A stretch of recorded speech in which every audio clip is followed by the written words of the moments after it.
ओम श्री गुरुवे नमः। सभी भागवत प्रेमियों को राधे राधे। आइए, भागवत रसमालयम में आप सभी का हार्दिक स्वागत है। आप भागवत कथा का श्रवण करें। सुखदेव परमहंस जी महाराज कह रहे हैं राजा परीक्षित से कि नारद जी को हमेशा इच्छा रहती थी कि द्वारिका में रहें, भगवान का दर्शन लाभ प्राप्त करें, भगवान के आसपास ही रहें।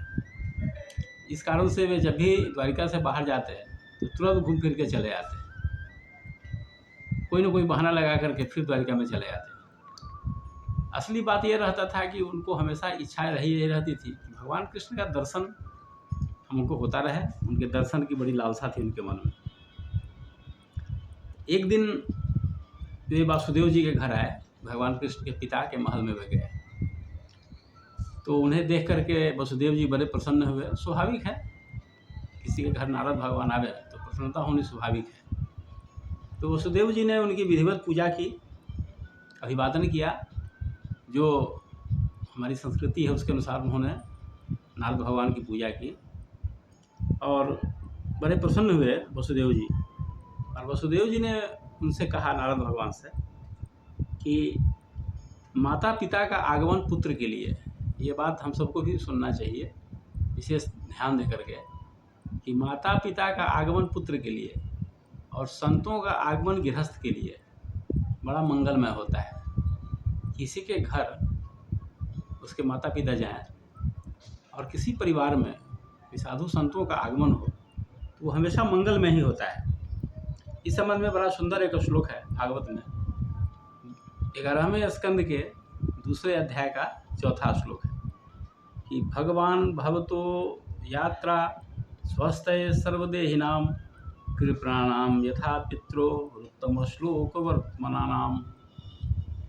यही है इसका अर्थ कि बड़े मंगलकारी होता है, क्योंकि इस संसार में गृहस्थ जीवन में अनेक प्रकार के दुख आते हैं। लोग 3 तापों से पीड़ित रहते हैं और इस युग की सबसे बड़ी विशेषता है कि दुख भी मोहक रूप बन के आता है। ये बड़ी खास चीज़ है कि इस कलयुग में दुख भी आता है तो उसका स्वरूप बड़ा सुंदर होता है, मोहक रूप में होता है।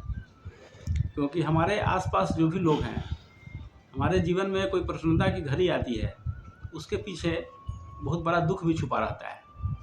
इसलिए घर में साधु संतों का आगमन हमेशा होता रहे और जो भी हमारी संस्कृति में बताए गए हैं ये सब का पालन मनुष्य को करना चाहिए, ताकि बहुत हद तक दुखों से छुटकारा पाया जा सकता है।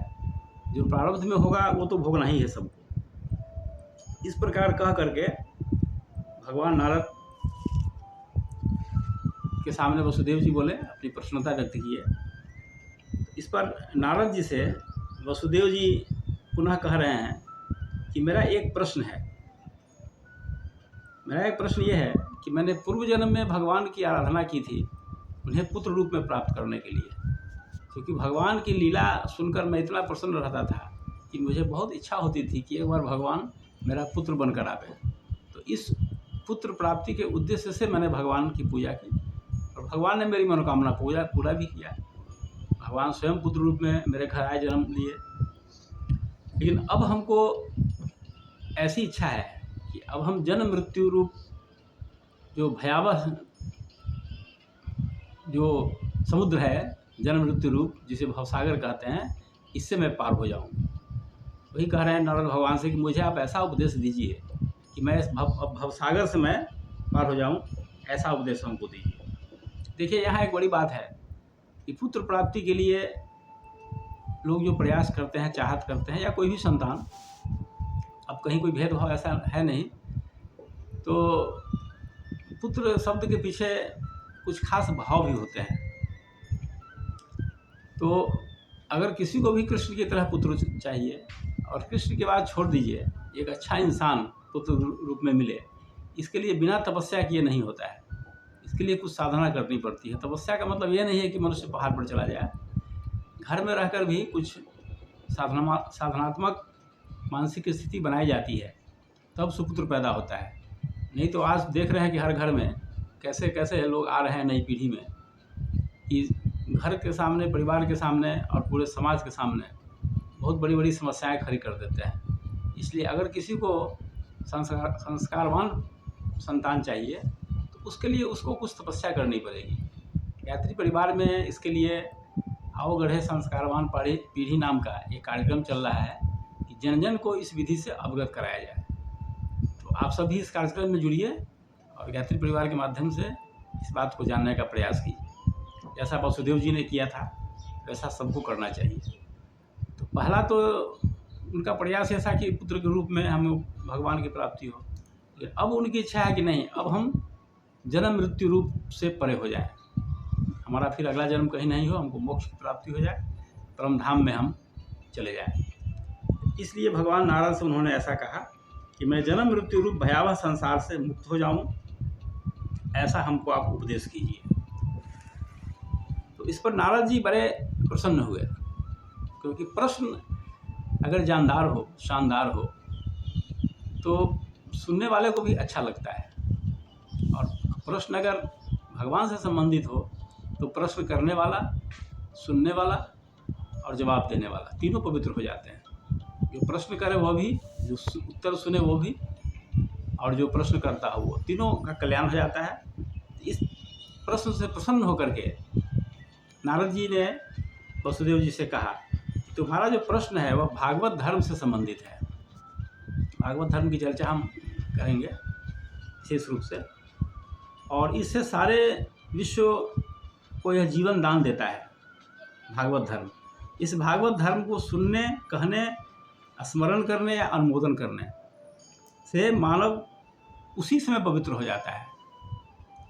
भागवत धर्म का पालन करे या कोई अनुमोदन करे, किसी भी अच्छे काम का अगर कोई अनुमोदन कर देता है तो उसमें उसका भी कल्याण है। और गोस्वामी जी ने भी लिखा है कि कहीं सुनहि अनुमोदन करहि, कहना, सुनना और अनुमोदन करना, ये तीनों महत्व ही रखता है। आप कोई बुरा काम करें और आप उसको कहिए कि ठीक है, अच्छा किए हो, यह काम जो तुम किए हो अच्छा किए हो, तो उस पाप के भागी आप भी होइएगा। भले आप गलत काम न करें, लेकिन गलत करने वाले को अगर आप प्रोत्साहित कर रहे हैं अनुमोदन दे करके, तो आप भी उतने ही पाप के भागी होइएगा। उसी तरह से कोई अगर अच्छा काम करता हो, कोई भागवत धर्म का पालन करना चाहे, उस पर चलना चाहे, और कोई अनुमोदन करे, तो अनुमोदन करने वाला भी उतने ही पुण्य का भागी होता है। ये बात हम सबको जाननी चाहिए।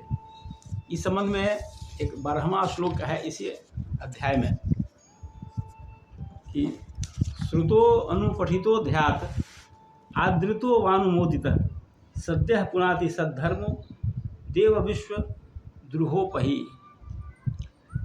ये है कि कहना, सुनना और स्मरण करना, अनुमोदन करना, इस सब से मानव का कल्याण हो जाता है, मानव पवित्र हो जाता है। इस संबंध में एक प्राचीन इतिहास का वर्णन किया नारद भगवान ने। एक प्राचीन इतिहास कि राजा ऋषभ जो सम्राट थे प्राचीन ज़माने में, उनके 100 पुत्र थे, जिनमें सबसे बड़े थे राजा भरत,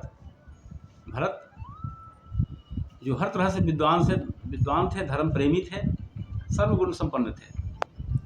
उन्हीं के नाम पर इस देश का नाम भारतवर्ष पड़ा, जो पहले अजनाभ वर्ष के नाम से जाना जाता था। आज भारतवर्ष उन्हीं के नाम पर पड़ा है। उनके ऋषभ देव के 100 पुत्रों में सबसे बड़े थे, और उनके 9 पुत्र योगेश्वर बन गए। तो उनको माध्यम बना करके ज्ञान का उपदेश किया नारद जी ने वसुदेव जी को। इसका श्रवण हम आगे करेंगे। आज इतना ही। ये पुरुषोत्तम मास है, इसमें कथा सुनना बड़ा पुण्य का काम माना जाता है। इसलिए आप सभी कथा सुने और शेयर करके दूसरों को भी सुनाने का कष्ट करें, इसमें आपको पुण्य होगा। धन्यवाद।